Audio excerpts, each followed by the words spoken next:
think it's time to start. Okay. Yeah. So, as I just said, in the standard model, EDMs come at 3 loops. In particular, they always need the exchange of at least 2 Ws, which brings you to 2 loops, and then additional accident move it to 3 loops. While at the level of the dimension 4 and 6 and higher Lagrangian, there are 3-level effects, and therefore, unless the coefficients associated with these higher dimensional terms are smaller than what you would naively expect, then the scale associated with this operator has to be pretty high. Let's consider the other source of CP violation, the so-called QCD theta angle. Now, remember, this is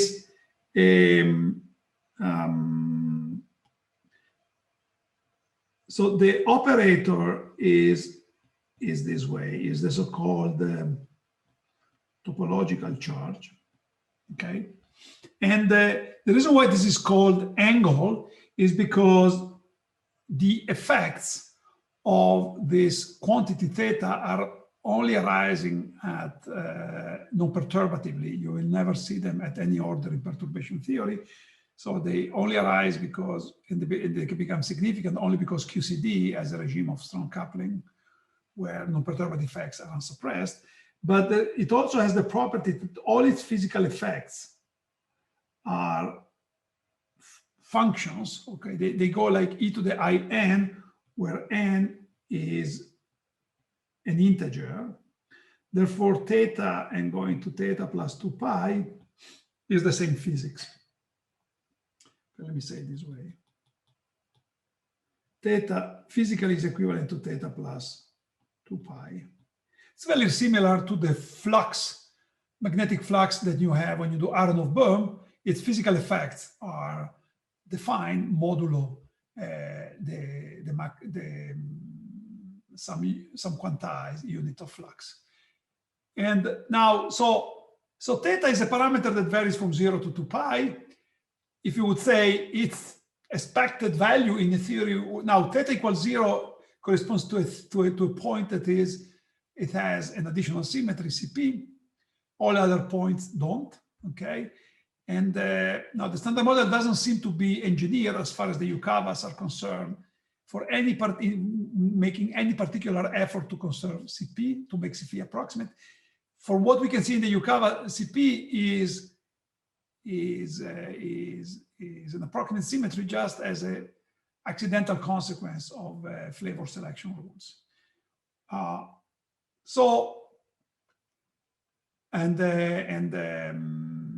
And on the other hand, so theta you would expect very naively in the standard model to be order 1, or if you want order pi.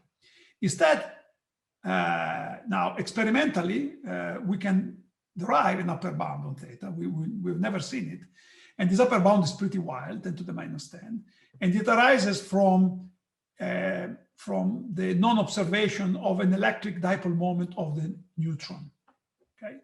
So the theta would contribute to an EDM of the neutron, which is of order 10 to the minus 16 E times centimeter, where is the charge, electric charge, unit electric charge, times theta QCD. Remember, the neutron has a magnetic dipole moment, which is of this order, which is roughly of this order, which has to do with the fact that the neutron is a composite object, okay? And it has, although it is not charged, it's neutral, but it's composed of charge objects, the quarks, and because of that, it has a magnetic moment. Yet, it does not have a sizable, no electric dipole for the neutron has been observed, and we have this bound. We have a bound of 10 to the minus 26, okay, which translates into this upper bound on theta. So this is a hard to understand result because CP violation in the CKM, as I said, seems just small by accident. Let me say something more concerning this. Theta here, theta is a very subtle parameter. You can associate it to this operator, but you can also associate it equivalently to the phase, to the overall phase of the quark mass matrix, okay? And the way these two things are related is through the chiral anomaly, okay, which is one specific effect in quantum field theory. So you can also view theta as the overall phase of the quark mass matrix. So it doesn't seem that from what we see in the CKM, that there is any reason why this phase should be small because of an accidental symmetry or because of the fundamental symmetry. So it's hard to understand this small number. Another concrete way to find this, to appreciate why this number is puzzling is, well, you have to be a model builder. Okay, well, being a model builder allows you to see things which maybe you shouldn't see, but if you're a model builder and you try to build a model for the quark masses and the lepton masses, try to come up with a theory that explains why we have this structure where there is the top, then the charm, and then the up, and why the mixing are hierarchical. You can come up with models of this type. When you come up with a model of this type, it's always easy, or even you can always have satisfactory explanation of the structure. In fact, you have too many ways to do it. But whenever you do it, you have a hard time explaining why you don't get a large theta. So it's true that the structural problems of the standard model, you can present them this way, or there is a small number, but somebody can say, oh, but this number is small, but I don't know what is the natural units of theta. Well, I tell you, the natural unit of theta is pi, because it's an angle. And not only that, the typical value that you get when you try to develop a more fundamental description of the standard model, you find that this is not small, not as small. And this is what we call the strong CP problem. Okay. Now, the strong CP problem looks like a stain on the magic of L4. I've been telling you that L4, in L4, there is all the things in L4 are things that we see.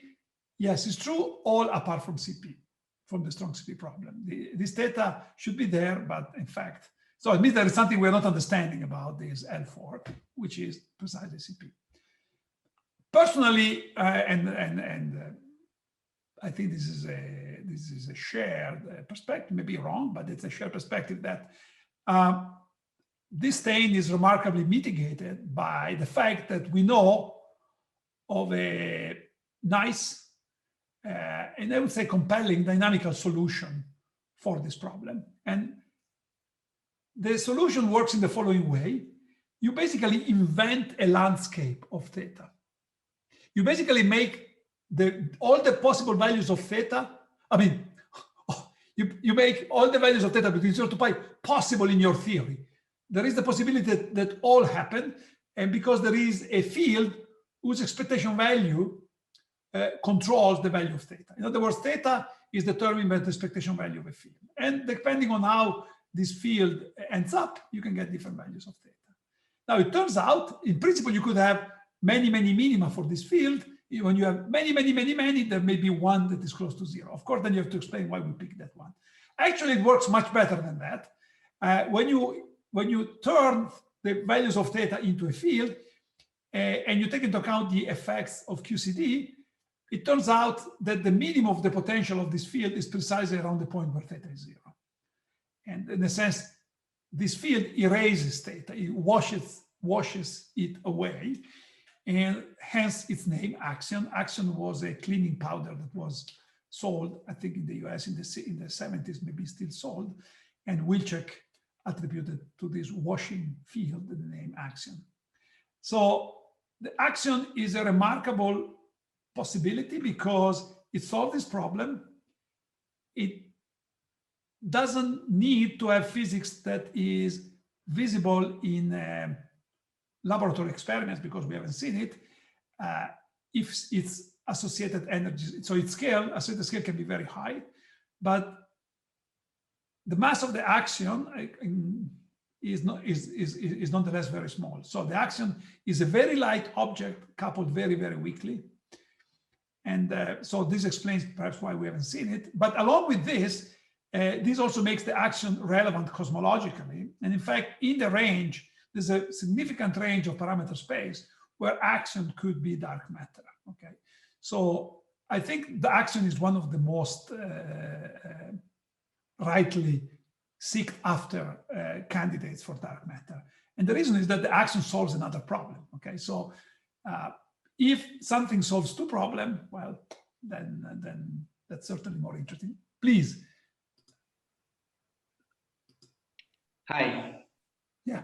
This term F dual, is there only for the gluon, or is there also for the other gauge? Good question. The one for the W can be rotated away. It's not physical. It's very much like those. In other words, you can do a filter definition, so it's not observable. The one for the electroweak gauge. Yeah, for the electroweak. Okay. You can rotate it away. Okay, thanks. It's not observable. I might have just missed this, but does the axion in this model only interact via the weak force? Excuse me? I might have just missed this, but does the axion in this model only interact via the weak force? No, it only interacts via inverse powers of the scale. Doesn't interact via the action is neutral under the quantum numbers of the standard model, because as you see, theta, you're making theta into a field, and theta is a parameter, so therefore it's clearly a singlet under all the gauge interactions. So because of that, the action does not interact with the weak force. Got it. Okay, that makes sense. Thank you. Okay.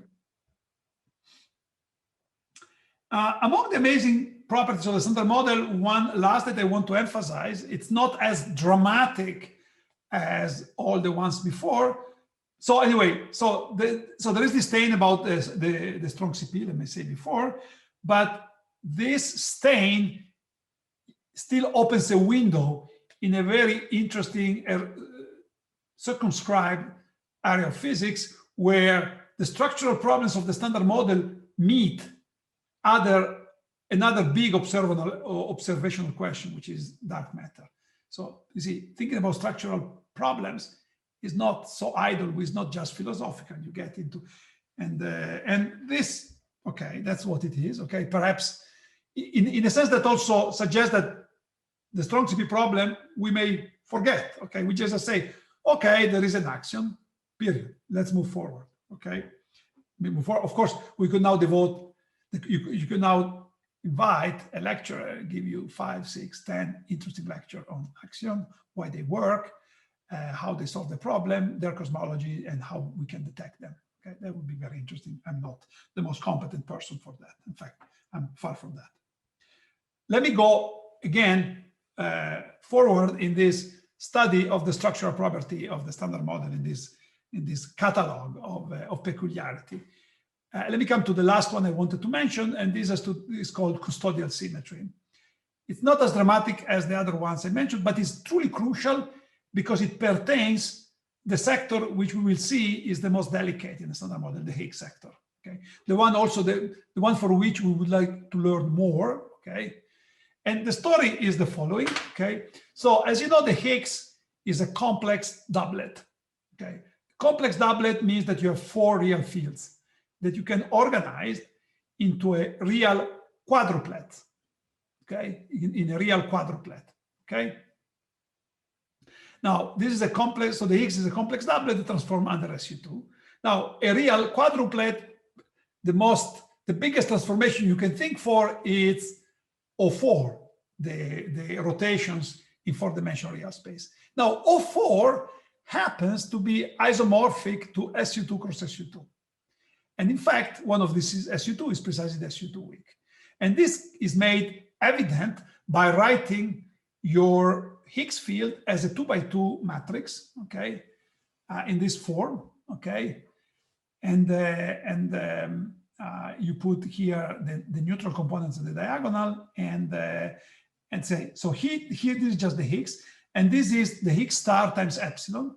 As you know, one of the properties of SU2 is that if you consider epsilon times H star, this transforms like H, where epsilon is 0, 1, minus 1, 0. Okay. So here in this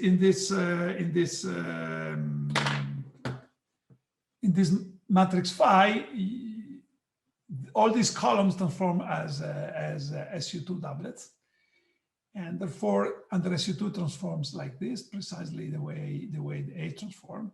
But you can also think of right rotations, and this right rotation is what make the other SU2 that would give you O4. Of course, this U left is truly the gauge symmetry, and this is just some fake symmetry we are thinking of. Now, when you look at the covariant derivative to the Higgs, you can write it using parameterizing with this 2x2 matrix phi, field matrix phi, which has the same content as the Higgs. So it's another way of rewriting the Higgs.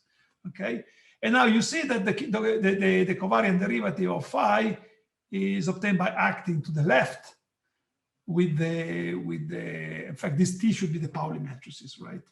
These are the Pauli matrices. Okay, these are the Pauli matrices, which are the generators of SU2 on the Higgs. And on the right, you haven't gauged SU2 right. You only have gauged the T3 right component of it, and that's precisely hypercharge, okay, on the Higgs, okay, on this multiplet. So you see the covariant derivative of the Higgs breaks explicitly the right-handed component of this additional fake symmetry that we imagined, okay? So this makes sure that the symmetry that's not there, it's only SU2, or you only have SU2 cross U1, okay? You only have the U1 subgroup of this. And in fact, this symmetry is broken precisely by the gauging of hypercharge, okay? So the Higgs kinetic term is written, now the Higgs part, the Higgs Lagrangian is written this way. So there is the kinetic term, which has the covariant derivative, which involves the hypercharge coupling that breaks this symmetry. But then if you look at the potential, the mass and the quartic, that is invariant under this symmetry. If you want, because if you look at the quartic, what is the quartic? What is the quartic? The quartic is, this one here is, let me call these fields here phi 1, phi 2, phi 3, phi 4, okay? This is phi 1 square plus phi 2 square plus phi 3 square plus phi 4 square. So you see this is obviously invariant under O4. That's if you want, you can call this an accidental symmetry of the potential. Okay, so the potential has this accidental symmetry. In fact, also the kinetic term has it modulo the presence of hypercharge. Now, hypercharge is the smallest of the gauge coupling. So the couplings, the breaking due to hypercharge are actually small, okay? So this O4 is only broken, at least as concerns the Higgs sector, by hypercharge and other small effects. The other small effects are the quark masses, okay? Now, the top is a big mass, but this will only enter via loops. And now, when what is the consequence of this approximate accidental symmetry of this peculiarity? Is that when the Higgs acquires an expectation value, okay, this 2x2 matrix will take this form, which means that of the left and right rotation, there's going to be a diagonal group where you choose the left and the right rotation to be equal, so that this is, remember, you had this, if you choose, when the Higgs has an expectation value proportional to the identity, if you take U left equal U right, this is mapped into itself. So this is a symmetry of the vacuum, okay? And this residual SU2 symmetry is called the custodial SU2. Now, this custodial SU2 has the following consequence.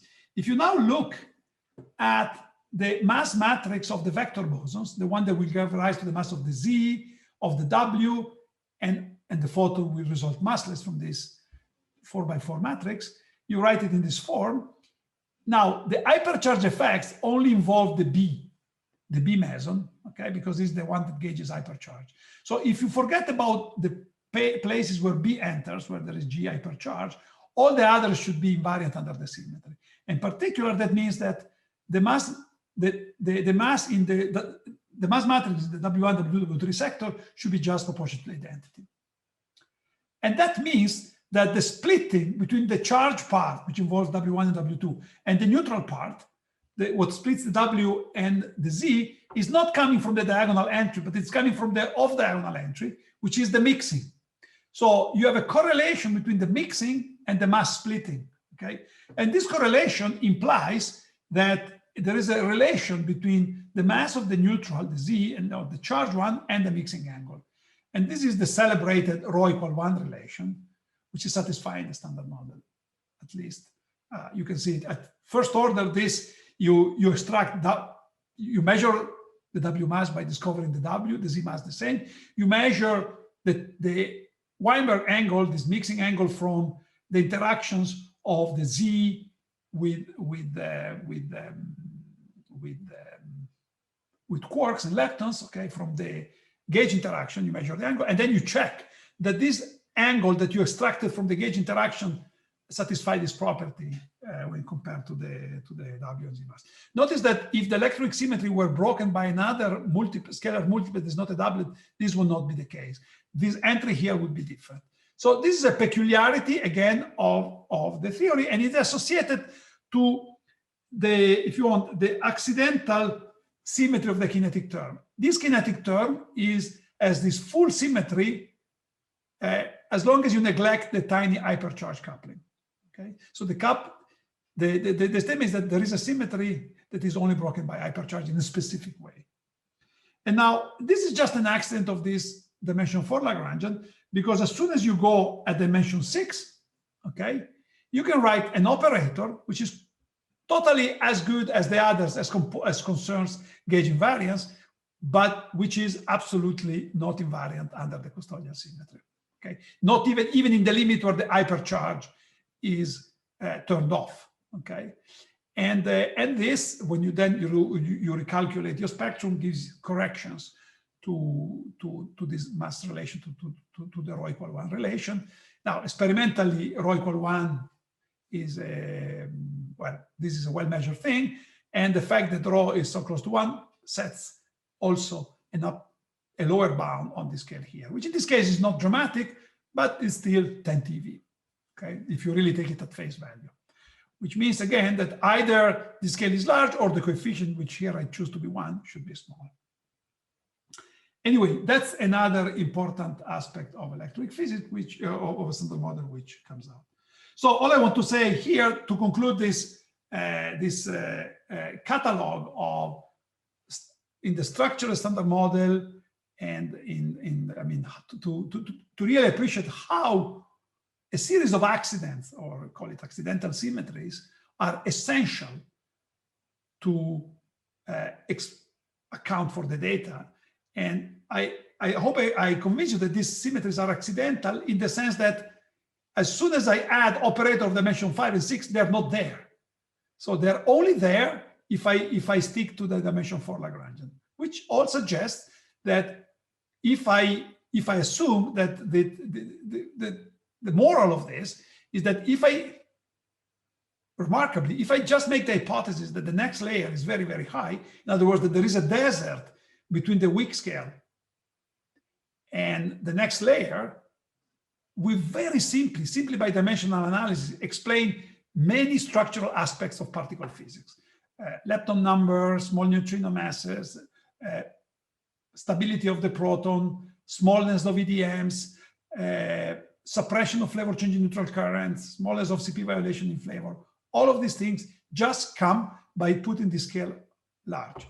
Of course, you say, oh, because of that, you're throwing away new physics. Oh, and therefore you play this, of course, you just left the standard model. No, don't view it this way. Just, you know that an effective, that all theories are effective. So the question is, we're trying to understand whether we are close or far away from the cow. It looks like we're very far away from the cow because we see a very symmetric and simple thing. The cow looks like a sphere, okay? In the standard model, to say that the cow is a sphere takes 2 minutes. The standard model, there are all the measurements I just told you, okay? Now, the fact that this separation of scales between the weak scale, or the Higgs mass, and the next layer is so nicely explained in features of the world, I mean, this is encouraging us to try and understand whether the separation of scale can be made natural. Okay, I mean, that makes sense, right? And well, to our great frustration, we cannot. We find that we cannot make this separation natural. And by all that I told you in the previous lectures, I think I can go directly to the quantification of this statement. Okay. Well, okay, as you know, we have this is the Lagrangian, and we have this operator here. Riccardo, there is a question in the chat. Oh.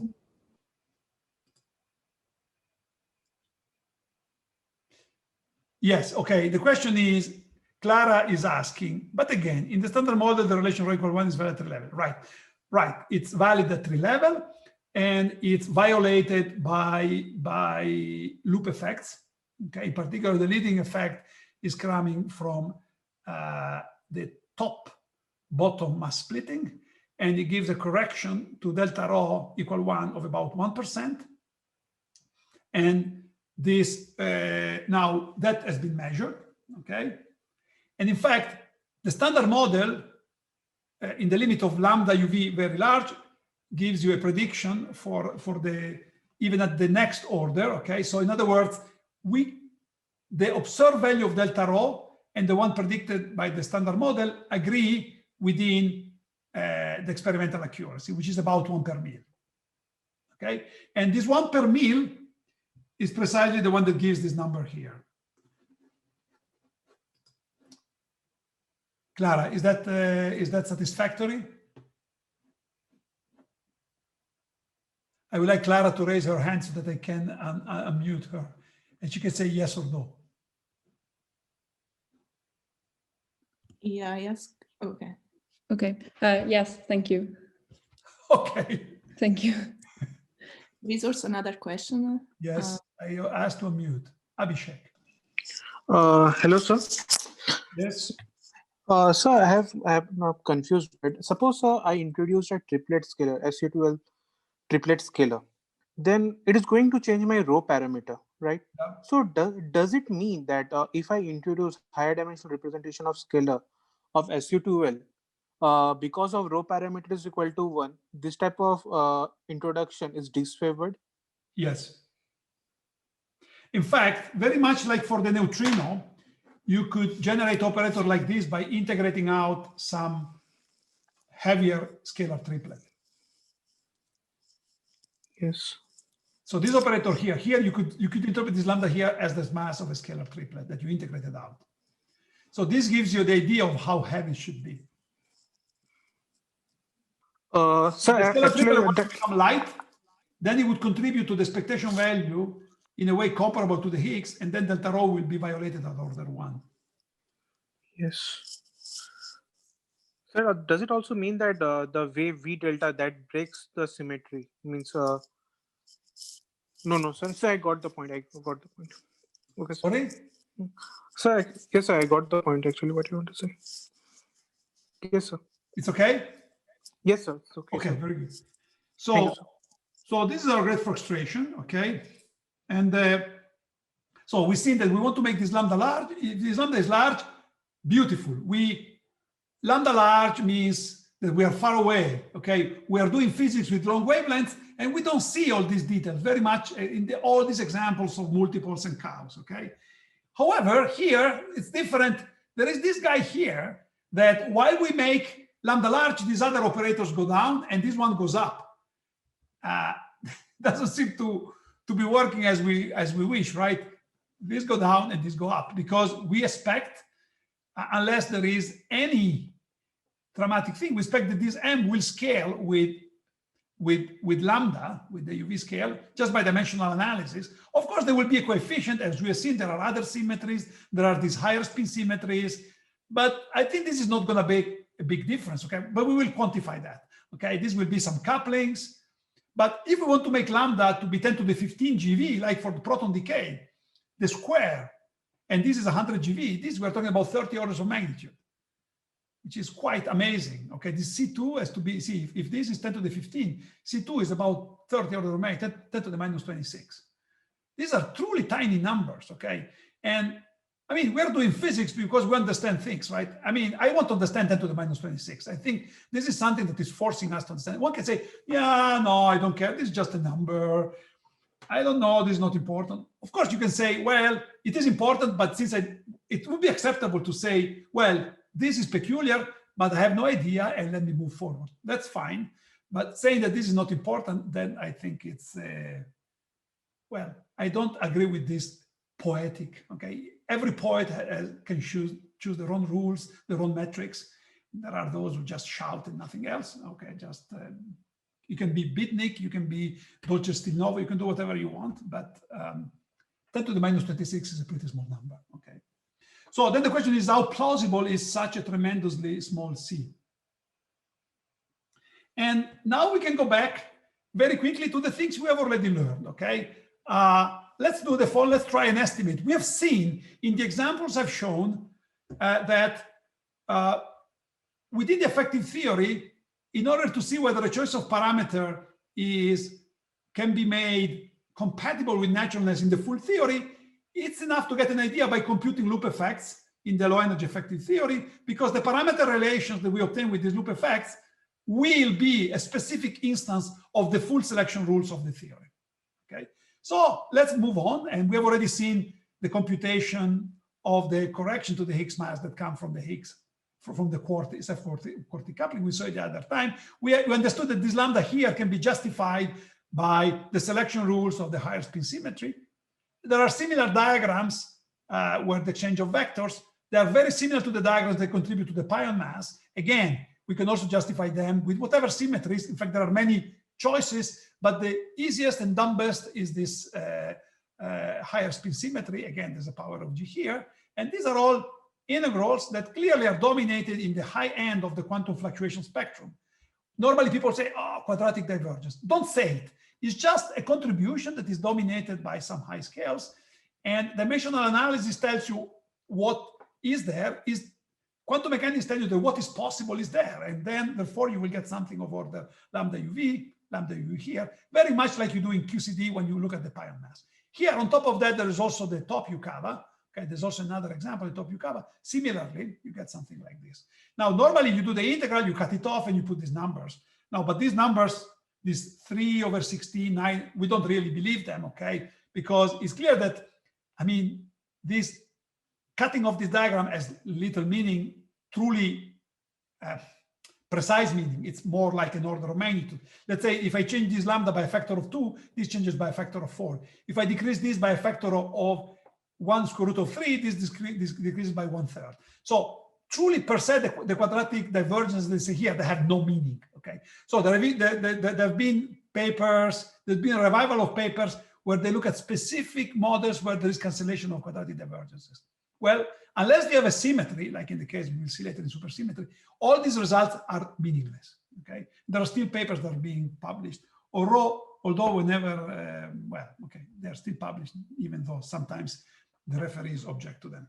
Anyway, so in reality, what you have here is more something like this, some order of magnitude, okay?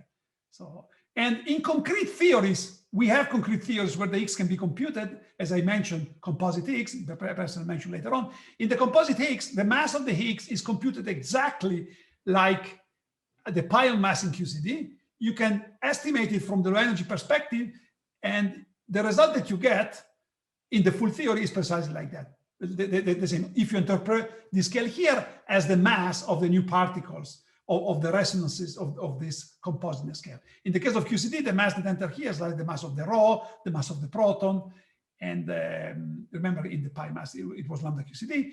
In the theory of Higgs compositeness, it will be the compositeness scale of the Higgs, which can be somewhere above the weak scale. Okay, so when we write formula like this, we are doing nothing else than enforcing selection rules like before. Okay, and in all practical cases, the coefficients here are all of order 1. So then we can, if we can ask when is the value of the Higgs mass natural. Doesn't have to, but we can ask when it is natural. And then it is natural when its value is not much smaller than the typical size of these contributions. Particularly of all these contributions, this one is the biggest, just by a little bit. So the top contribution. And if we ask the Higgs mass to be less than that, because this is only an order of magnitude evaluation, you get that the cutoff of the standard model should be pretty low, should be less than 1 TeV, 500 GeV. Okay, it's just this number here. It's just the loop, a top loop factor times this. Okay, if you put here 500 GV and the top you cover is about 1, this is about whatever, few percent, and then you explain the 120 something Higgs mass. So this is not natural, okay? Unless I mean, taking lambda at those scales like 10 to the 15 GV, it's putting it way above what is natural. If this were 10 to the 15, clearly there should be some non-trivial correlation between all the possible contributions in the theory to get here a small number. That's possible, okay? Like it happens, for instance, in the antiferromagnet where you tune the pressure. But in our experience, this seems not the first thing that you would expect, okay? In our experience, unless there is a landscape of possibilities, the expectation of natural is more or less brought in through. Maybe there are cases where you can be off by a factor of 10 or 100, slightly more. I mean, the more you search, of course, you find. But this all of a sudden is 30 orders of magnitude. It's like in this case of ultra centenarians, right? If you look at the oldest people, you get to 10 to the 117, 118 years, and this endpoint, they're all very densely populated. And then there is a lady who lived in France that died at 123. There is a desert between her and the others. There are lots of people who are trying to explain the desert. Okay, there's even the possibility that she's actually took the identity of her daughter, or maybe it's just some chance phenomenon. Statistically, people are debating how likely is this thing to happen. Anyway, that's an example. Okay, we see cancellations in atomic nuclear physics by 1, 2, probably 3. I mean, searching you will find orders of magnitude, but immediately the next thing we find in nature for the Higgs mass is 30 orders of magnitude. That would be quite surprising. Not impossible, but surprising. So as I said, I insist this relation is fully fixed by symmetry, higher spin symmetry, and dilatations. And this is very much like the famous relation of Galilei, which can be considered one of the first acts of modern physics. It would be interesting to imagine what would have happened if Galileo had found, of course, didn't have the precision to do this measurement. Imagine had he found that this coefficient is 10 to the minus 20. Of course, he's from Tuscany. I cannot repeat the comments he would have made, but I think the course of scientific history would have been different. Very much as if it would have been history, I was different, as we were discussing the other day with Riccardo, if we lived on a planet where the moon has a visible size in the sky that is equal to the size of the sun with 1 in a billion. Of course, that would also be different because the orbit would never be really circular. But these people would grow up with an idea that tunings are really part of life, that are crucial. Well, we didn't grow, and there would be nobody doing beyond the standard model there. Everybody would be doing QCD. Okay, we can call that the QCD planet. So, so this is the problem with the Higgs mass. I haven't yet stated the hierarchy problem. If you see, I'm just saying that I have a picture where I say if the cutoff is very high, much bigger than the weak scale, that's a beautiful description. That's a beautiful description because I explain baryon, lepton, flavor, neutrinos, everything is nice, but this description is unnatural. Okay, so I don't have a free lunch. I have success on one side, and I have something worrisome. I mean, it's not the Higgs mass doesn't seem the most obvious, come out in the most obvious way, because in that case it would be tuned, and then that would motivate me to understand why it's tuned in this situation, but still strictly is not the most obvious thing that you get. So it's not totally satisfactory. Okay. There's something I wanted to tell you about. So we are worrying about the Higgs mass, but one question that normally comes up, and it came up also in the discussion, is why didn't our ancestor worry about the electron mass? Okay. We're worrying about the separation of the Higgs mass with the next hypothetical layer that could be at 10 to the 15 GeV, at 10 to the 10, somewhere high, as suggested by the fact that we don't see all these violations of the simplicity of the standard model. But why didn't people worry about the fact that the electron has a small mass compared to other things? In fact, even before people knew that there were other particles, our ancestors in the beginning of the 20th century, when energy and mass became known as equivalent, it became evident with the relativity they were equivalent, people worried about the electron mass. And they worried because at that time, the electron looked like a point-like object. They thought the electron was a point-like object, but it has charge. So when you take a charge and you shrink it to a point, there's going to be an infinite electrostatic energy associated with this shrinking, okay? And by relativity, this electrostatic energy will manifest itself as mass, unless there is some other contribution that cancels it. And that was surprising, okay? So they did, okay? And that's the story, okay? The story is that the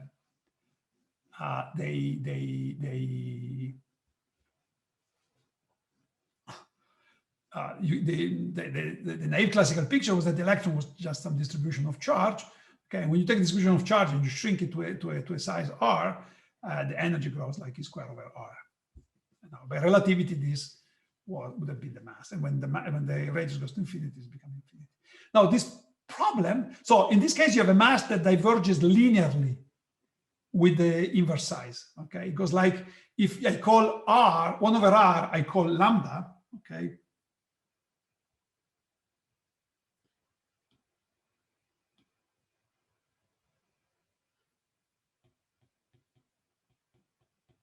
That's the linear divergence. Of course, for the mass square is lambda square. Now, this puzzle was solved by the advent of QED. When QED came into play, it became evident that this computation was not correct, was not the only contribution. In QED, there are actually two contributions that come to the electron self-energy. And these contributions are correlated, and their properties have to be correlated to maintain the whole gauge consistency invariance of the theory. So these two contributions are both linearly divergent. Okay. The second contribution, if you look at the intermediate particles, okay, here you have an electron that splits into an electron and virtual photon, gets reabsorbed. This contribution is the standard electrostatic contribution. This is a contribution that is genuinely new. And it is the following: there's an electron that's traveling out of the vacuum, poops. It pops out an electron, an anti-electron, and a photon. Okay. So in intermediate stage, you have two electrons, an anti-electron, and a photon, conserves electric charge. And then the photon and the anti-electron are annihilated back, and you get back to this electron. Now it turns out that this contribution cancels exactly the first, the leading linear divergence. And the fact that this lambda is the same lambda here is some correlation that is necessary for consistent between these two diagrams. What's the story? This seems mysterious. This seems magic. Well, again, nothing magic, selection rules, okay? And selection rules are very simply seen here. The symmetry in question is chiral symmetry, okay? And chiral symmetry is a symmetry under which the left and the right component rotate by opposite phases, okay? And because of this, the mass term,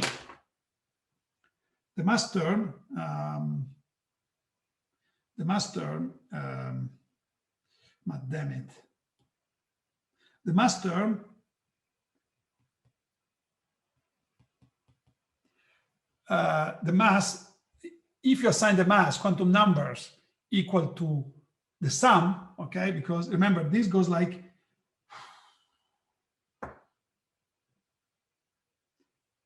m psi bar L psi R, this goes like let's do it this way, this goes like e to the minus I theta psi R bar, e to the minus I theta psi left, and there is the mass. If you send the mass to e to the 2 I theta, formally you have a symmetry, okay? So there is precisely a symmetry like the ones we have been discussing a few lectures ago. It's a symmetry under which parameters transform, okay? And the mass the mass term is transforming under this symmetry. So that means that the renormalization, any quantum correction to the mass will be proportional to the mass itself, provided the mass is the only parameter that transforms under this symmetry. If you want a way to discuss, to debate this, okay,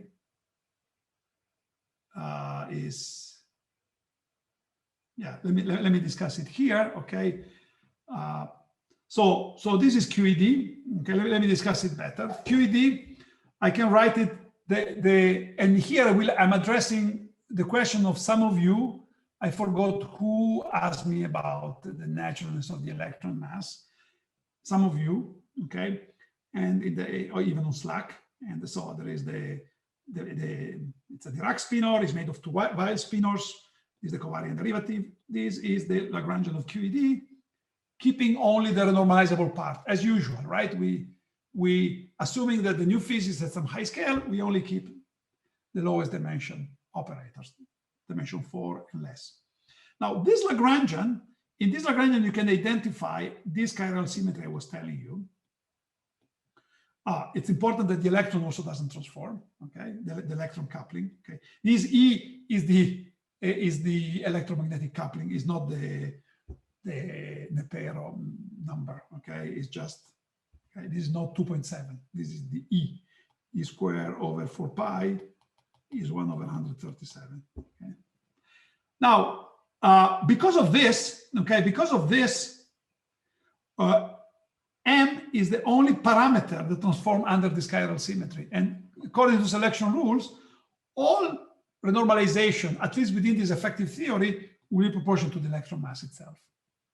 Okay, so that explains why small m is natural, if you want, in this case. Okay, that there is no, in particular, because of this symmetry, there cannot be any contribution that is uncontrolled. Okay, all contributions from loops will end up being proportional to ME, like you have seen in this old-fashioned perturbation theory example.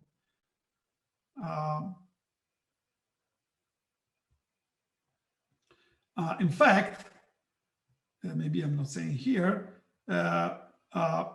somebody was asking me, oh, but for the electron mass, it's a mystery to see how this comes out of diagrams. No, actually, this is very simple. It comes out in a very simple way. So what is a correction to the electron mass? Well, the correction electron mass should be a diagram where I have psi left and psi right out here, right? So it's convenient to work with Weil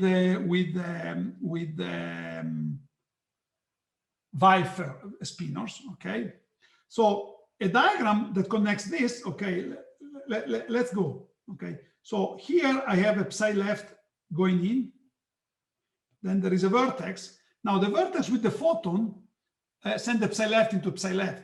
So this goes on, this is psi left. At the other end, I have psi right going out, okay? And I have a photon.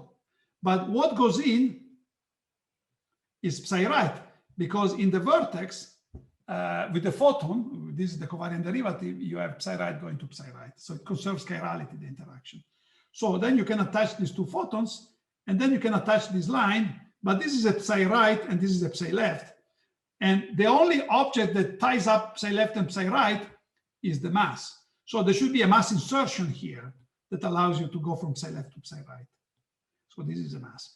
And this is why this renormalization is proportional to the mass itself. And the reason why you have it is precisely like all the examples of renormalization you've seen. You can understand this just because of this chiral symmetry. Okay, it's just selection rules, nothing else. Okay, and you see it very much like in the case of this G11, G12 that we had a few days ago. Some of you was asking me, oh, in the case of this example, I can see it from the diagrams, but for the electron mass, I don't. Well, you don't immediately if you use the Dirac spinors, okay, without closing your eyes and writing the propagators. But if you write the Feynman diagram in terms of the Weil spinors, then it will become evident that to go from a left to a right spinor, you need to insert a mass. And then you see that this transition always proportional to the mass. Now, this is in QED, Okay, and the question is, you may ask yourself, is this reasoning completely correct? Okay, because after all, I've only looked at the normalizable part of the Lagrangian. Okay, and we know that there should be everything. There is all infinite set of operators. So let's start writing everything else. Okay, let's write dimension 5, dimension 6, and so on and so forth. And now you notice something. As soon as you go to dimension 5, you see that there is another operator here, okay, which involves a psi left dagger and psi right. Of course, there's a sigma nu in the middle because here there's an f nu. But from the point of view of the chiral symmetry, this is similar to a mass term. So it means that with respect to chiral symmetry,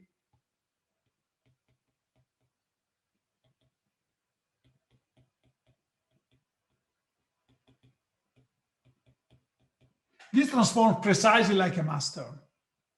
Okay, so therefore, if in the fundamental theory such coupling, this G5, is not suppressed, then in that case, even if looking at the renormalizable Lagrangian, your electron seems naturally light, then it will not be naturally light.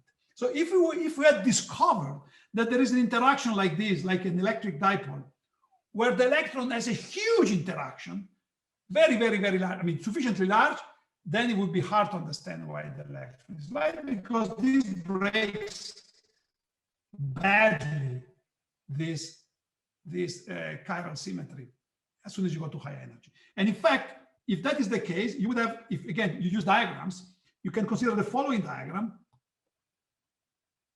where you have a left-handed electron going in.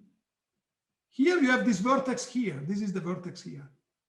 This is the G5 vertex.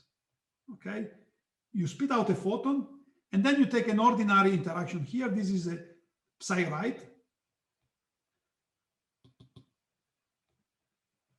Because this vertex let you go from left to right, okay, right? And then here you have a ordinary gauge interaction which respects chirality, this is psi right. This normalizes mass. This gives you a normalization to mass, which is roughly of order G5 lambda. There is a loop factor, okay? Let me just say there's a loop factor. Who cares? There's a loop factor, okay? And then there is an integral, which is something like d4p over p squared, which is quadratically divergent. Okay, call it which is quadratically divergent. Okay, which means therefore that you get something like 1 over 16 pi squared G5 times lambda.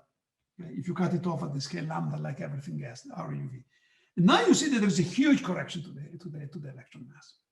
But this comes along a breaking of the chiral symmetry. Now, if consistently no such breaking exists to all order in the higher order Lagrangian, then the electron is really naturally light.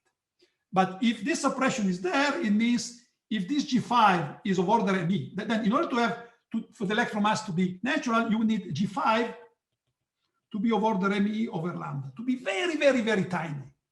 Very, very, very tiny, okay?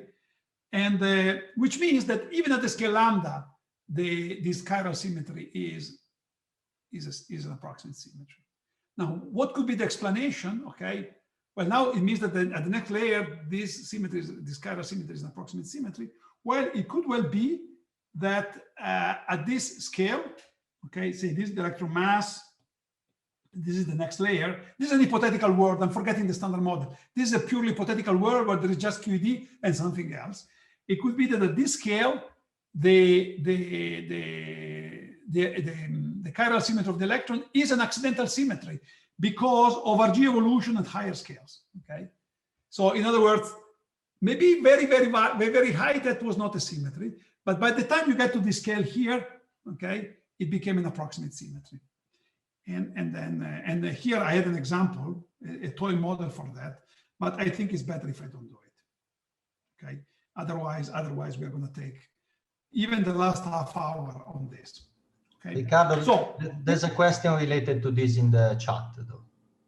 It's about gauge boson normalization, mass. I will discuss this in a moment.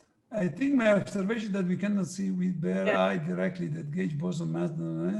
Understand that we can see through bare eye. That, I think but it has that is been not what I resolved. follow. I don't have a question. I don't understand. No, this is not gauge bosons. I think Okay, you can go ahead, maybe. Yeah. I don't know. I don't understand this. I think my observation is that we cannot see with bare eye directly that gauge boson mass. Gauge boson mass. No, that we can. Okay, Yining, I disagree with what you're saying. We can discuss it later. Okay, good. Can we take a little break? Are there any other questions?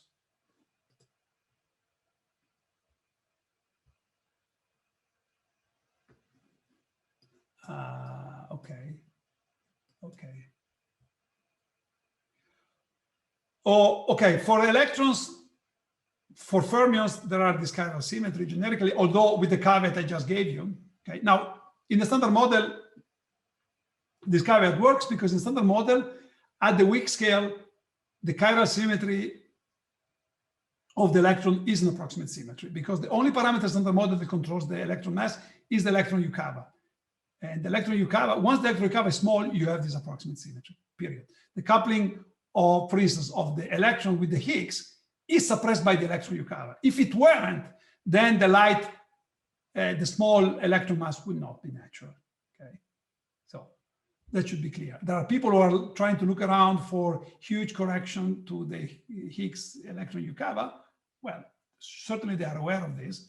Maybe they're doing it because they have nothing better to do. But this is just to tell you that this is, in the standard model, this electron, this chiral symmetry is indeed at the weak scale, an approximate symmetry. Now, last question. Why don't we worry about the naturalness of light vectors? Why don't we worry about the mass of the photon? The fact that the photon is exactly massless. Should we worry about that? Well, no, okay. No, as long as 2 is different than 3. And with this, I stop here, and then we go to the next lecture where I start discussing beyond the standard model. You understand this last statement? I want to stop a little bit to breathe. Does anyone understand this last joking sort of statement?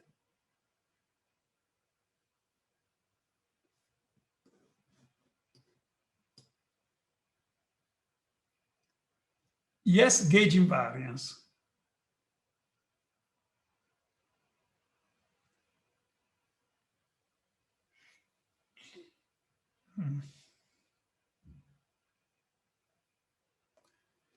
But gauge invariance is not a symmetry, right? So you see, this is even stronger than symmetry, okay? The photon has 2 polarizations. You don't even need to know about gauge invariance. The photon is a state with 2 polarizations. 2 polarizations will never be able to form a massive representation of the Poincare group, period. Okay? A massive representation of the Poincare group, which has at least one state of helicity 1, like the massless photon has at least dimension 3, at least 3 polarization. End of the story. So, and you see, it doesn't even make sense to worry about imperturbation theory, the symmetry. Of course, you can worry, okay, when you do the computation, oh, if the regulator is gauge invariant. This is not the best way to think of it. Gauge invariance is the way to implement the fact that you only have 2 polarizations. Okay, that's the way. That is what is coming first. You have 2 polarizations. If you want to write a Lagrangian to making sure that you only have 2 polarizations, then you write it in a gauge invariant way. But the primitive origin is 2 is different than 3.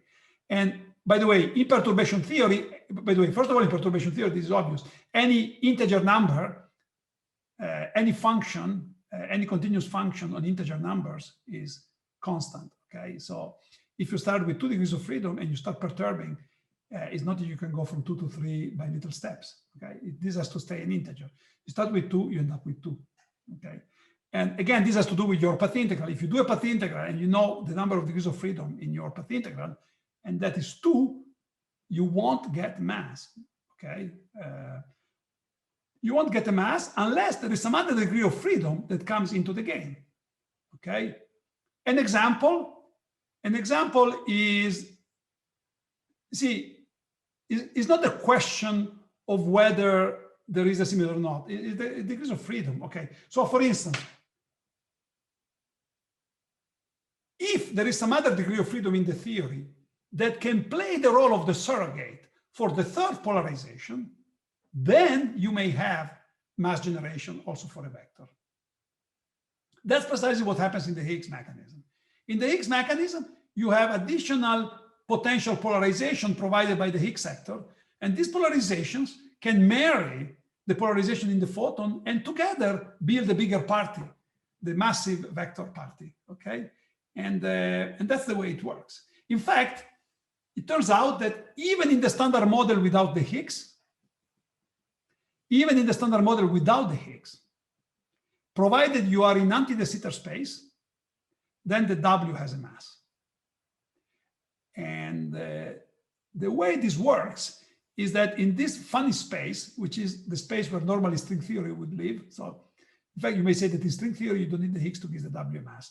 The only problem is that the mass that you generate is of the order of the curvature of space, so it's far too tiny. And if you want, I can tell you why this happens. This is a truly funny phenomenon that everybody who has ever played tennis alone can understand. It has to do with helicity, and when you play tennis against a wall, you very quickly understand the notion of helicity. But yeah, you can present in terms of gauge symmetry, gauge invariance, but that's not the best way, because it's not selection rules. It's not really the selection rule like in that other case. It's truly the counting of degrees of freedom. Anyway, having said that, now I can go to the next, to the last part of my lectures, okay? And let me see whether I can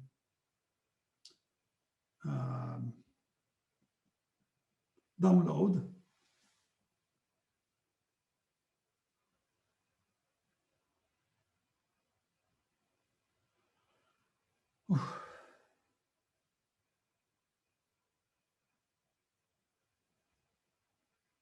So what time is the discussion? 6 o'clock. 6 o'clock. Because I have a meeting with my assistants at right now at the end of this, because we have to give marks. So can we postpone to 6:15? I mean, I will join later then. Okay, let's do the following. Julia will come at 6, and I will join a bit later, right, Stefania? All right, sounds good. Okay.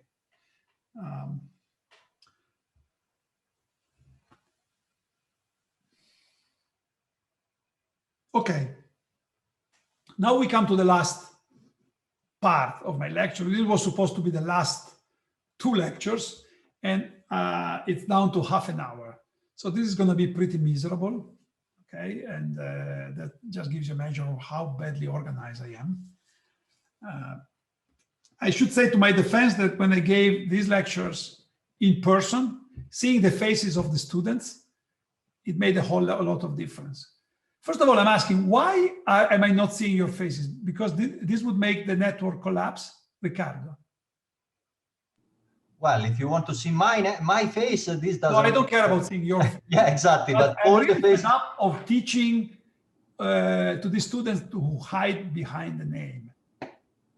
Yeah, I mean, in principle, we can allow people to, but many cameras on will crash the connection. Bad. I mean, Okay. up to 10 people you can do it, but more not. Okay, very good. Let's see. The basic story is that as it emerged, and as I will illustrate in a moment, is this, okay? So we have on this side the scenario we've been debating in the last lecture. If I assume that the next layer of physics is way above the weak scale, and that below this scale I have just the standard model, then simple dimensional analysis allows us to explain the simplicity of what we observe in physical phenomena. The fact that lepton numbers are conserved, EDMs, there are lots of things that are absent, okay? The phenomena of Fleur violation are very constrained. There is this symmetry, this custodial symmetry. There is simplicity in the structure in the predictions of the standard model.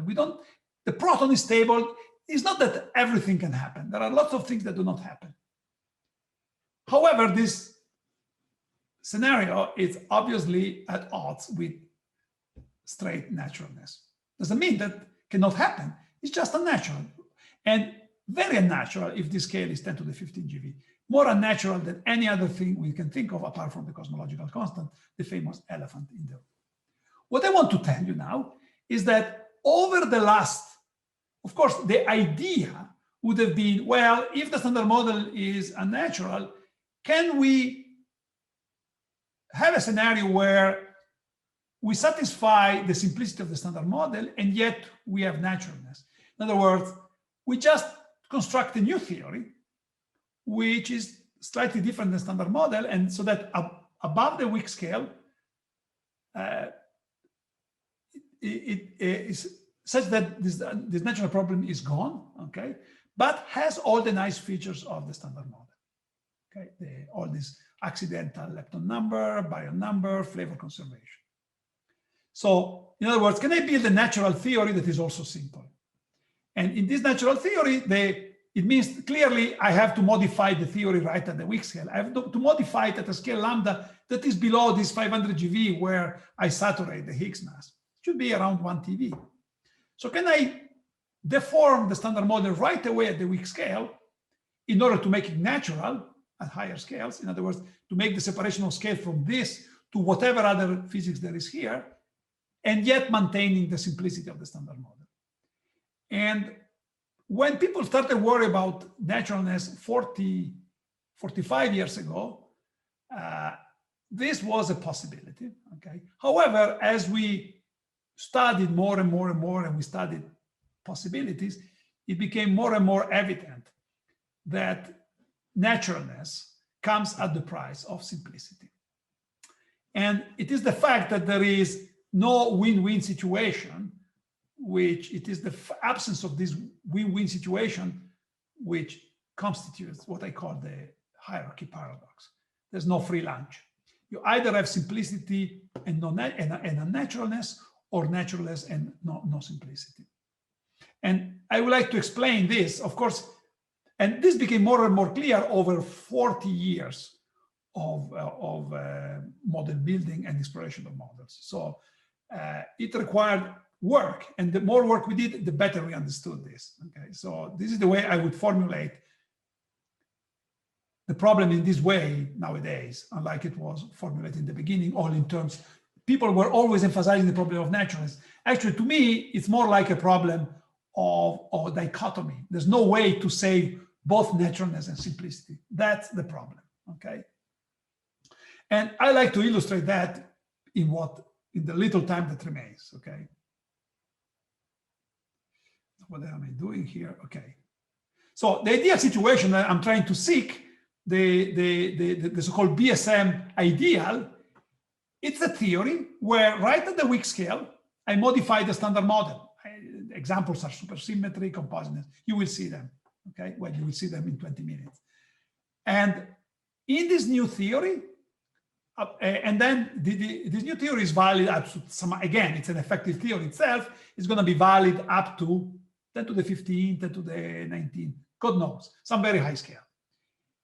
This new, the physics in between now the TeV, or roughly this lambda UV scale, which can be a few TeV, and then the next layer is what we call the beyond the standard model theory, the new standard model.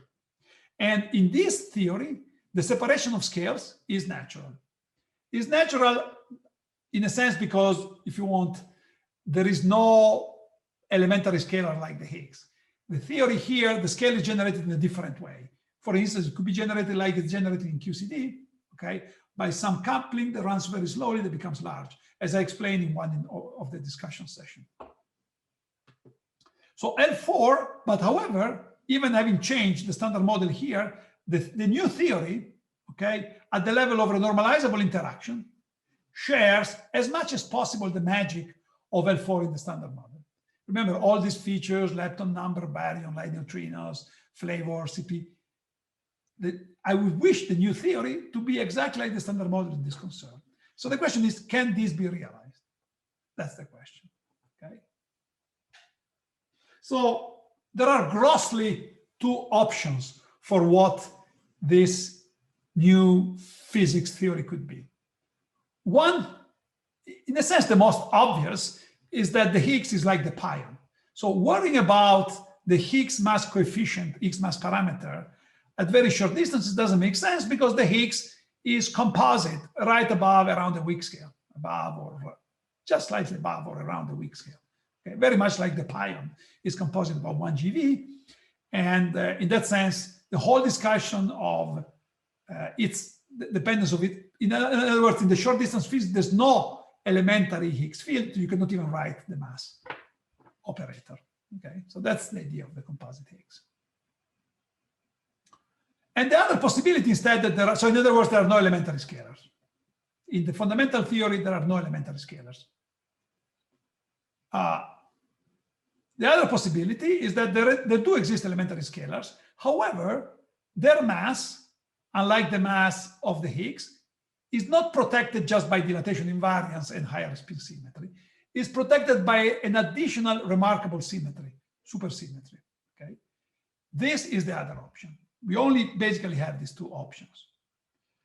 Well, I should mention, okay, according to Naturalness, there is a third, in principle, more dramatic option, which is it's called low-scale quantum gravity with large extra dimensions. Okay, this is proposal that came up by Arcaniamed, Dimopoulos, and Valley. So the idea is that all the effective field theory description I mentioned is not there in the sense that there's no additional layer.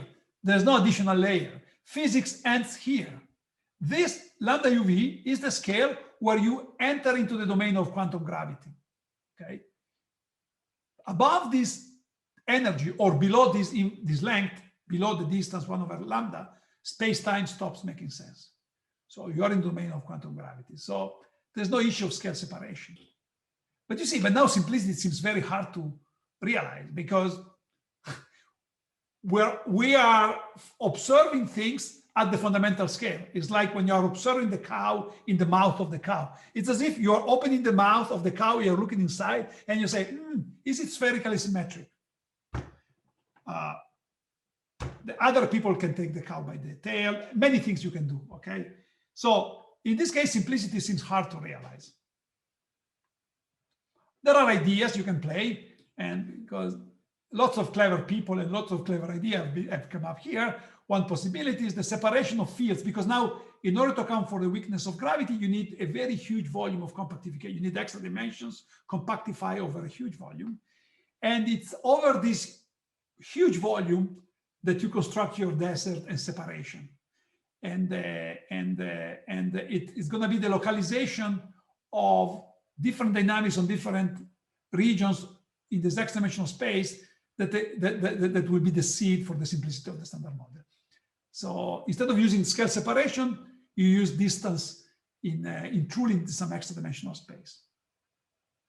Actually, remarkably, if you want, a particular instance of this construction is one where this space, this x-dimensional space, is curved and it is a slice of anti-de Sitter. In that case, actually, the meaning of what you're doing is a lot more subtle, and actually you can interpret this as an alternative description. You could argue that this is an alternative description of a purely four-dimensional theory where you're not looking at quantum gravity. The strings you're seeing are not the strings of string theory, but they're like the string of a confining gauge theory. Okay, and this is the vision presented by warp compactification and by the Randall-Sundrum model. And it turns out that all the concrete composite Higgs model are actually built with this idea. So the fact that the extra-dimensional picture is, I mean, seems a tougher cell. Nonetheless, is the one behind the composite X.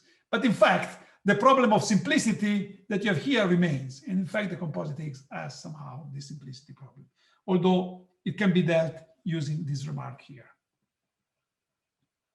So let me first talk about supersymmetry. Okay, so supersymmetry is one instance of extension of the Poincaré algebra. We have seen already mentioned two extensions of the Poincaré algebra. One is the one given by these higher spin symmetries, and the other is given by the conformal group. These two extensions are interesting in many ways. They are interesting for selection rules. They are interesting to describe what happens between scales. But for instance, they are incompatible with the existence of an interesting and non-trivial S matrix. In the case, if they were exact, because in the case of higher spin, as you've seen, they imply that the theory is free. And in the case of conformal symmetry, they imply that there is scale invariance. And therefore, the spectrum of the mass operator has to be continuum. There cannot be particles. Particles are discrete eigenvalues of the mass. The mass operator cannot have discrete eigenvalues. And therefore, essentially, there are no particles as we know them. And because of that, there is not the standard theory of this matrix as we think. In other words, there are no particles, okay, strictly speaking. The excitations have a different nature. You cannot define an S matrix. Supersymmetry turns out, and this is the Haag-Sonius-Lopusansky theorem, which is, and it's later formally step beyond the Coleman-Mandula theorem, is the only extension of the Poincaré algebra compatible with the non-trivial S matrix. And the price to pay, or the peculiarity of it, is that it requires the introduction of charges of fermionic nature. So that instead of being just a Lie algebra, is a graded Lie algebra, where some of the commutators are actually anti-commutators. Okay? The commutator of two supersymmetries is a translation. In a sense, you could say that a supersymmetry, because if you square supersymmetry, you get a translation. You can say that supersymmetry is a square transformation, is a square root of a translation, mathematically, okay? So if you ask yourself, oh, can I define the square root of a translation? Very much like people long ago asked, can I define the square root of -1? Then you end up inventing supersymmetry. So it may have been invented as a mathematical trick. It may have been invented to generate an S matrix. Turns out that it's relevant to make separation of scales natural in the presence of elementary scalars. And the reason is very simple. And the reason is the following. The generator of supersymmetry is a spinor and it has charge 1/2, which means that it commutes, its commutator with the Lorentz generators has this form with the 1/2 here, if you want. It's a 1/2 representation of the Lorentz group. So it's a spinor. So the action of Q on any state changes its spin by 1/2, by 1/2, either above or below. So that means that if I act with a supersymmetric charge on a particle of spin J, I get what we call a superparticle, which is a particle which has spin either J plus 1/2 or minus 1/2.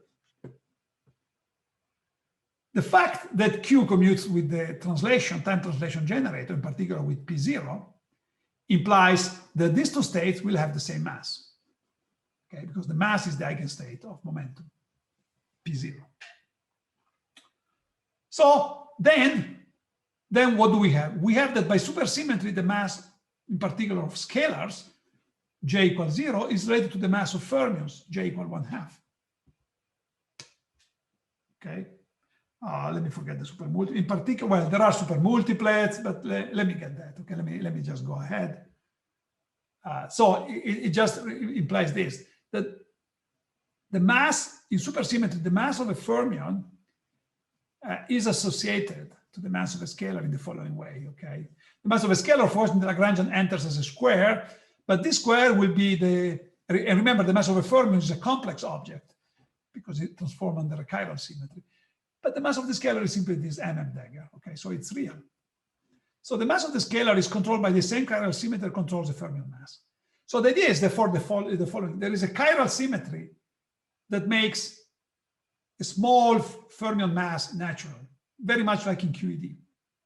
But then there is supersymmetry that is relating this fermion mass to the mass of its scalar partner. And because that by supersymmetry, these two masses are the same, if the mass of the fermion is naturally light, because of supersymmetry, the mass of the scalar is also naturally small. Okay. So because of that, I can make the mass, making a mass of a scalar in supersymmetry naturally smaller than the next layer of physics, the cutoff of our description, is as easy or as hard as making its fermionic partners light, naturally light. Of course, this does not yet explain how this mass got to be smaller. Okay, very much like the fact that the electron is light, is naturally light, does not yet explain why the electron is naturally light. It says that it's naturally light, but doesn't say why. Okay, there's no mechanism to explain why it ended up to be so light. It's self-consistent. It's a situation that is, if all the couplings that break the chiral symmetry of the electron are small, then you can say that the electron is naturally light, but doesn't explain why this approximate symmetry exists. Of course, as you know, if we take the perspective that all approximate symmetries are the result of accidental symmetry, it means that this symmetry may arise from a previous stage of evolution between scale separations, and this symmetry emerges at some long distance, which is long with respect to some shorter distance and shorter with respect to us as an accidental symmetry. Okay, but in fact, it happens that in supersymmetry, we do have a way to explain this separation also. And the reason is because supersymmetry, this mass effect in supersymmetry can always be associated to non-perturbative effects, at least those that break supersymmetry. Let me just say. So in the standard model, in order to make the theory, in order to implement this idea in the standard model, you really have to endow each of the standard model field with a fermionic partner. That means that for the quarks and leptons, you are forced to add scalar partners for each of them. For each of the spin 1/2 Fermi standard model is going to be a scalar. The Higgs will have fermionic, the Higgs will have a fermionic partner, and the fact that will have to be a fermionic doublet, there is a consistency relation called the global anomaly that tells us that fermionic doublets only come in pairs. So therefore, there should be another fermionic doublet, and therefore there's another scalar partner. So the Higgs sector by consistency has to be doubled. This is why in the standard model, in the supersymmetric standard model, there are 2 Higgs scalars. And similarly, the gauge field, the gauge field or the gauge bosons are all endowed also with the fermionic partners, the Winos for the W's and Z, the Bino for the hypercharge, and the Gluino for the gluon. So this is a lot of stuff to add, right? This is really a lot of stuff to add, which we do not observe. Okay, we have not seen any of this. And because of this, supersymmetry cannot be exact. It has to be broken by a small amount, okay? It turns out that supersymmetry eventually, given that the square of 2 supersymmetry gives you translation, and in relativity, translation are local symmetry, supersymmetry in the end will be a local symmetry. This will be supergravity. And once a symmetry is local, the only way to break it is not explicit, it's spontaneous, okay? So supersymmetry must some way be spontaneously broken, okay? And is in such a way that in its true vacuum, this identity of particles mass in the same multiplet will be split. Okay? Very much like when you break the accidental degeneracy of energy levels in atomic physics, they split, right? That's the same thing. There's a symmetry that kept them together. The symmetry is broken by some effects, and there's a split. So, so the idea is that the partners of the standard model particles, we haven't seen them because they all got a positive mass. They all got a mass from this phenomenon of spontaneous supersymmetry breaking. They got a mass which we call MS. Okay, and this mass should be bigger than the scale where we have done experiments, which at the time when supersymmetry was proposed was around the weak scale. It could have been tens of GeVs. Now it's TV-ish, okay? But it should be bigger than the scale where we're done experiment because we have not seen it, okay? Now in this construction, okay, what happens, and now I cannot give you the detail, the mass of the Higgs will be given essentially by two contributions. One is the square of the mass of its fermionic partners, which are called the Higgsino. And this is always positive, okay? And this is the mass of a fermion, okay? And therefore, this is what it is. Its value is what it is in the sense that it can be naturally small or large. And there's no naturalness problem associated with this because it's the mass of a fermion, very much like for the electron. Of course, with all the specification, you have to assume that the cutoff respects the symmetry and so on and so forth. And then there's going to be additional contributions, which can be either positive or negative, and that arise from the phenomenon of spontaneous supersymmetry breaking. In fact, this term have to be there because if it wasn't for those, the mass would be positive and there would not be symmetry breaking. So the interesting thing here is also that the phenomenon of supersymmetry breaking is your only way to generate a negative mass contribution. And it's also what triggers electroweak symmetry breaking. So you can even come up with the theory that not only explains the Higgs mass, but explains electroweak symmetry breaking. You cannot deny that this is interesting, okay? And this is why people have taken supersymmetry seriously. And I believe it should still be taken seriously in spite of the fact that we haven't seen it, and in spite of the fact that we may not see it for some time. Now, what can we say about this coefficient here? Well, let me make a long story short, okay? This MS is going to play in the full theory the role of this UV cutoff we were talking about before we were estimating the Higgs mass. So under all circumstances, this coefficient here cannot be smaller than those loop coefficients that we saw before when we were estimating the Higgs mass, which is about a loop factor. The biggest one is the one from the top. And now naturalness, therefore, the observed value of the Higgs mass tells you that according to this criterion, the mass of MS, the mass of the scale of supersymmetry breaking, which controls the mass of these particles, should be not bigger than 500 GeV, okay? And it is because of this estimate that the community would have expected to see supersymmetry at the tevatron and presumably also the LHC, okay? Because in order to avoid cancellations, I mean, as soon as the mass, let's say if the mass of the supersymmetric particles were not 500 GeV, but 5 TeV, all of a sudden you need at least 1 in 100 cancellation, because this would be 100 times bigger than its natural value, okay? Actually, this cancellation, if you look in the specific model, they are also bigger often, okay? But they're there. They will not be dramatic, okay? But you will need some cancellation, okay? And that was the reason to expect supersymmetry right away. However, and here comes a more wise perspective on all this. However, we haven't yet debated, before going to the LHC, before going to the debate, haven't seen supersymmetry. We haven't yet said, well, in how, I mean, now the things is very different, right? We have added a zillions of new fields. There are the scalars associated to quarks and leptons. There are the charginos, the Higksinos. What about all those accidents that we had in the standard model? So this is seen by, well, a little bit of formalism, okay? How much time do I have? 1 minute, right? Can I take 5 minutes? Yeah, please go ahead. Let me check where I am. How many transparencies do I still have? I think you can take even 15 minutes more if you need to get somewhere that you know where.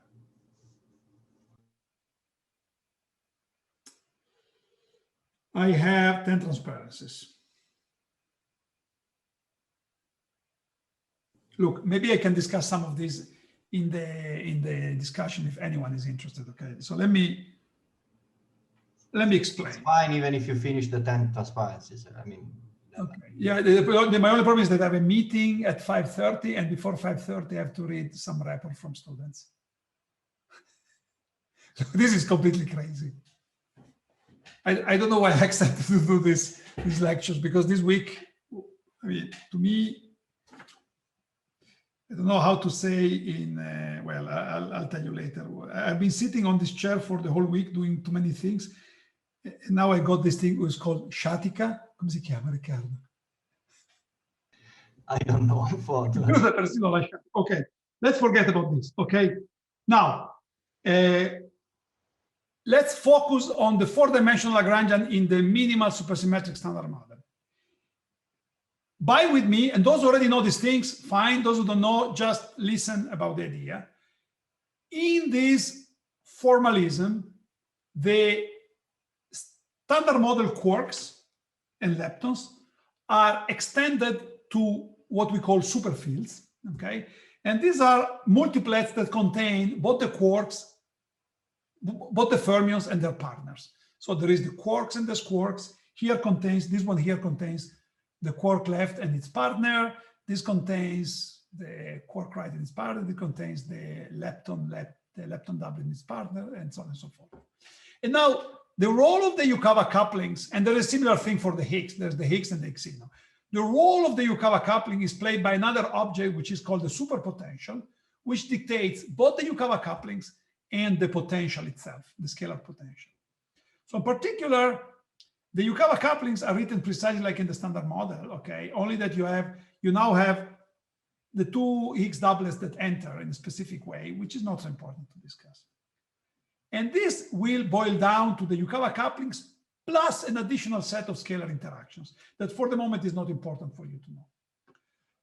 But notice that at the same level, you can write interactions that involve LLE, which involve fermion, anti-fermion. This violates fermion number. Fermion, lepton, quark, anti-quark, violates again lepton number. Anti-quark, violates fermion number by 3 units. L Higgs, a mixing between lepton and Higgs, violate lepton number.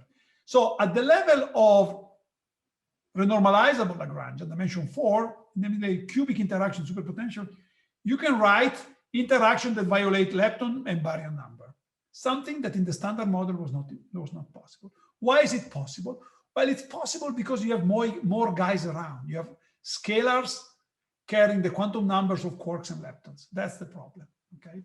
It is these scalar partners of quarks and leptons that make the presence of these interactions possible. So violation of baryon and lepton number, in particular the interactions that provide this seminar can take place, the absence of whose interaction are responsible for proton decay and allows us to live a few decades, okay? Well, this doesn't seem to be here in supersymmetry, at least unless you do something more. You have this additional interaction. And they seem to be on the same ground as Yukawa interaction. Well, people can argue, yes, true, there are these interactions. However, these interactions are very peculiar because these interactions are all odd under a symmetry where you reverse the sign of all matter fields. If I reverse the sign of matter fields, Q goes to minus Q and U goes to minus U, and this goes to itself, this is invariant, this is invariant, this is invariant, okay? Rather than using really rotation, just because it's a discrete matter symmetry, where all matter field go to minus themselves and the non-matter field go to themselves. So H goes to H, and all the other fields which involve quarks and lepton goes to minus themselves. This is invariant, and these all go to minus themselves. So if you say that for some reason this is a symmetry of nature, all these terms are gone, okay? This is what we call matter parity. And this symmetry is what is known as R parity. Now, this seems ad hoc, okay, and certainly seems ad hoc.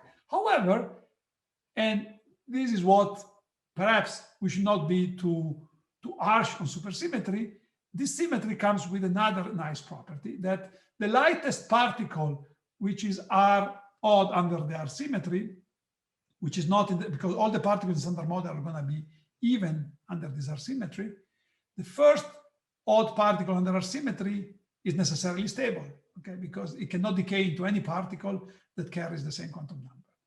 And this particle is often neutral, and this particle is a decent dark matter candidate, a decent WIMP candidate. It is, okay? Decent, okay? I'm not saying perfect, decent, okay? So, again, a problem, but maybe there is a compensation. something more worrisome is that when you break supersymmetry, and this is made manifest when you try really to build explicit models, then you have interactions, okay, involving quark partner bilinears and lepton partner bilinears, whose orientation in flavor space is in principle unrelated to the one of Yukawa couplings. So all the relations that we were mentioning before with Jim, all these details cancellations are generically gone. They are gone unless the structure of these matrices is very clever, unless we have a very specific mechanism for their creation, okay? Unless we have that, all the suppression of flavor changing neutral currents, electric dipole moments that we have seen remarkably in the standard model are gone. For instance, electric dipole moment in supersymmetry come at 1 loop. They don't come at 3 loops. And they're not suppressed by this combination of CKM angles. They just come with a parameter which generically you expect to be order 1. So generically, okay? So in order to account for why these things are as small as not to be seen, requires implementing clever model building, okay? So in other words, while in the standard model, simplicity is just there, you don't need to do anything. Here, simplicity is bought by some clever construction. It's not something that comes automatically from the field content like in the standard model. Here, really, you have to build it. In particular, one thing that you could do is to assume that there are some approximate flavor symmetries or some specific mechanism for generation of the particle masses, which is called, for instance, gauge-mediated supersymmetry breaking. So it requires pretty clever construction that were never, well, they may or be more or less convincing, but they're a bit convoluted often.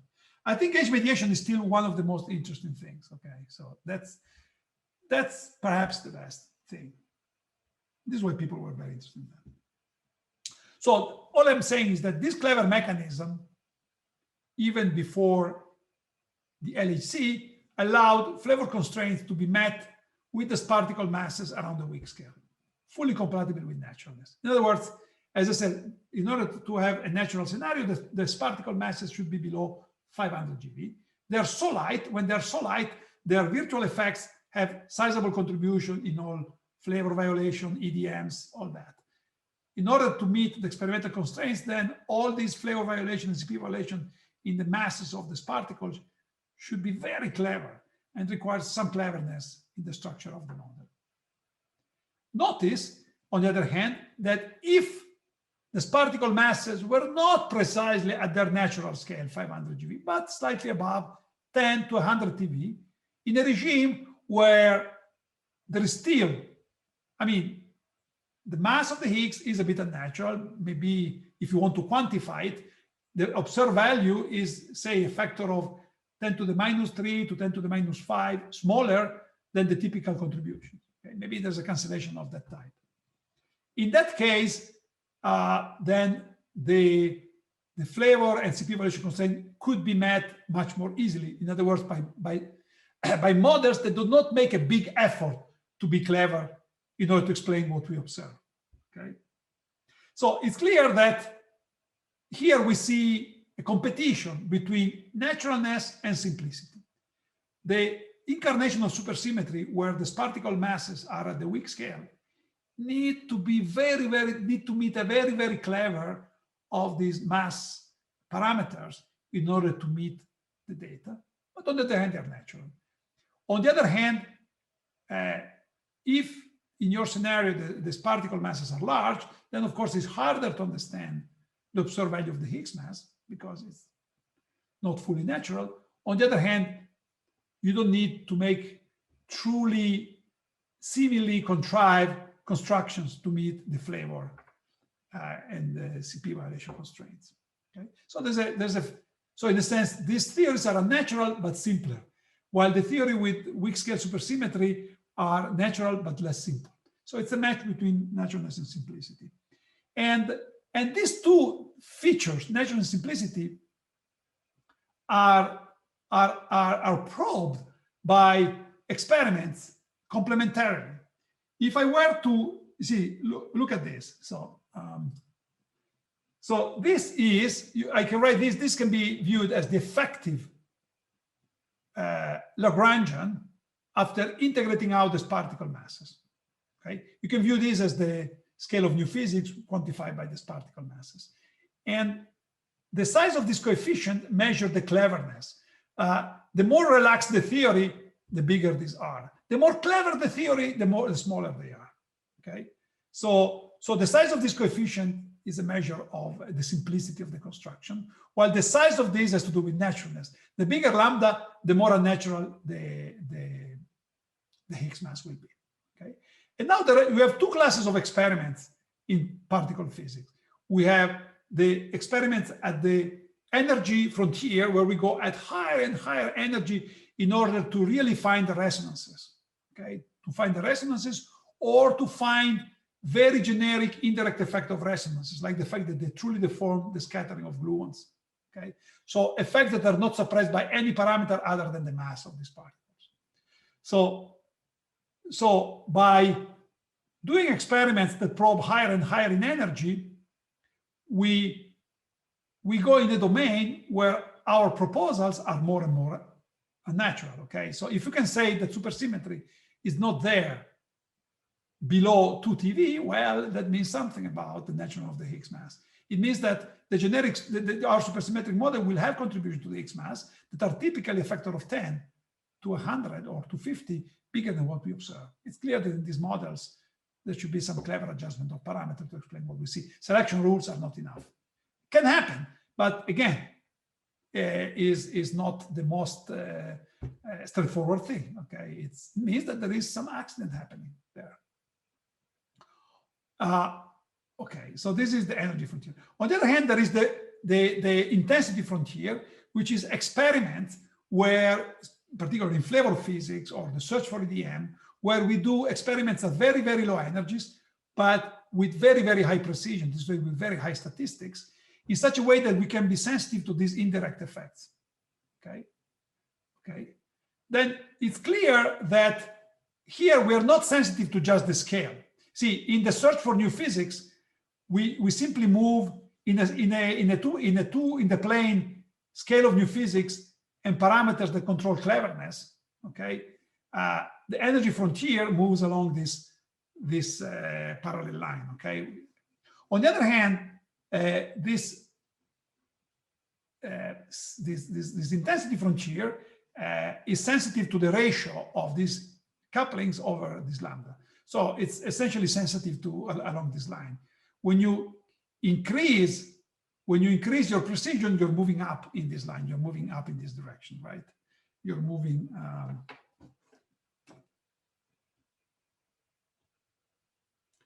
You're moving higher and higher here. Okay. While energy, you're moving up here. So you're moving this way. You're moving this way when you go up. Okay. And now you see the complementarity of these two searches, right? Because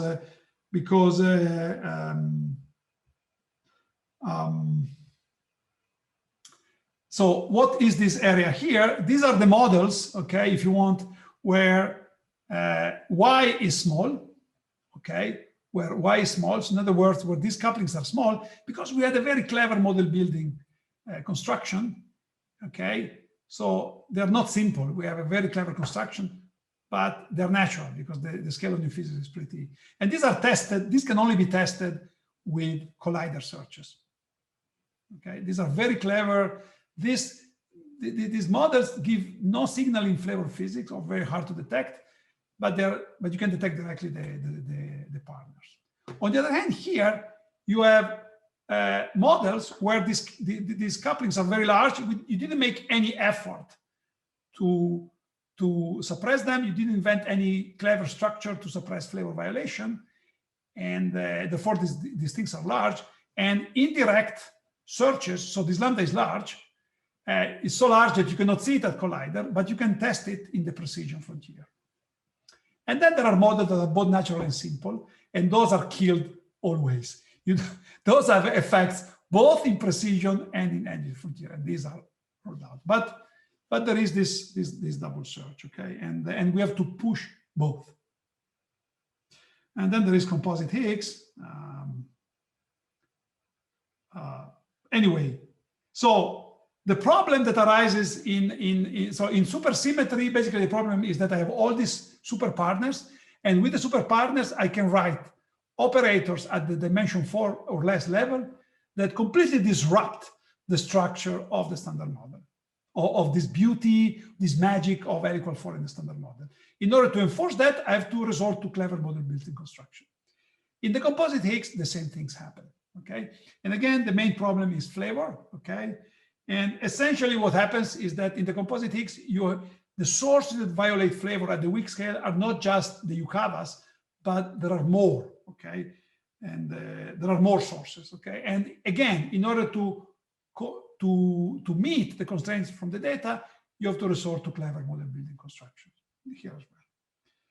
So the basic result is this, that there is no free lunch, okay? If you assume that the next layer of physics is much above the Higgs mass, and you have the standard model as the effective theory up to this huge scale, which could be 10 to the 10 to the 10 to the 15 GeV, simple dimensional analysis of all quantities, apart from one, accounts for what we observe, okay? Accounts for the simplicity of particle physics, accounts for the accidental symmetry. Simple dimensional analysis, simply the fact that lepton number is only broken by dimension 5 or 6, baryon number as well, neutrino masses come from dimension 5. A lot of structure about what we observe is grossly explained by dimensional analysis. However, this is unnatural because there is one quantity, the Higgs mass, that it has seemingly been tuned much, much smaller than lambda. So it's simple, but unnatural. On the other hand, if we extend the standard model weak scale to make it natural, to make the Higgs mass natural, either by supersymmetry or compositeness, then the standard model needs to be retrofitted. This new version of the standard model needs to be retrofitted in particular by flavor symmetry in order to account for the peculiarity of the experimental data, for the fact that we don't see EDMs, for the fact that flavor changing currents are very surprising. The fact that there is no win-win situation is the hierarchy paradox. This is at least a way to conclude. Of course, at least I hope I gave you an appreciation of what the story is. I didn't just talk about we need new physics because of naturalness. I didn't tell you that there must be new physics because of naturalness. I told you that there are two pictures. They both have advantages and disadvantages. And they're both, and the fact that there is no win-win situation is a paradoxical situation. We don't know in which direction to step. Of course, this could be the way to go if you say, well, this separation of scale is simply unnatural. It's unnatural. That's the way it is. I mean, we know that unnatural things can happen. We have seen it in the anti-ferromagnet example I gave you, okay? There it can happen at an amount that is amazingly refined if your lab technician is good enough and can bring the pressure down very close to the critical point. Of course, how critical that can be made is of order 1 over the volume, okay? The reason why I can make something so tuned is because I have a system with a huge number of atoms. And the system of this huge number of atoms has a degeneracy of state, which is characterized by this continuous pressure. And then there is a point where I can have this huge tuning. So I have a landscape. So, okay, let me just go ahead. So maybe the situation is similar here, okay? Maybe we have just a big tuning, okay? The Higgs mass in the fundamental theory is a linear combination of huge parameters, okay? And it can take many values. It can take large, small, and all possibilities are there. We truly have a landscape of possibilities, okay? But we happen to live at a point, say, in the space of parameter close to the critical line where the Higgs mass is 0, okay? As if some clever lab technician put us there, okay? Now, I think it would be funny to think of God as a lab technician, or even better or worse as a condensed matter. Well, experimentally of theories doesn't make much difference, okay? Maybe we're just a condensed matter experiment. Maybe we're like fish in an aquarium in a big aquarium, and there is some technician outside the universe tuning the Higgs mass small just to do some stupid experiment. Or maybe there's no such thing, and there is the universe has all this degeneracy of possibility. Okay, this is called landscape, and this landscape has been populated in the original universe by, for instance, quantum fluctuations. Okay, and we ended up where we are simply because, and there is an indication of that as well, most other places, in particular places where the Higgs mass is not so small, it would have been hard to have the complexity that allows to have chemistry, nuclear physics, so rich as to create a complex being as we are. Okay, so maybe that's the way it is. I mean, how do we check it? Well, that's up to you to prove it. There have been also other proposals in recent years in the sense of the landscape, where again, there is a multitude of possibility for the Higgs mass, and it's just not just a random choice that brings us there, but it's truly some cosmological evolution that brings the universe at these critical points. Okay, these are like the Axions or Naturalness, and okay, this is a possibility to look at. Okay, and this is one direction to go, and is very much being pursued right now. I don't think we have yet some convincing idea, okay, not as structured as supersymmetry, and perhaps not even as structured as composite Higgs. But I hope I convinced some of you to try. And I can close here. Thank you. Thanks, Riccardo. And yeah, we should reconvene then for the discussion session in 40 minutes or so. If there are questions now, I have to have the other meeting. I think I'm going to go for a coffee. Yeah. Okay. Yeah.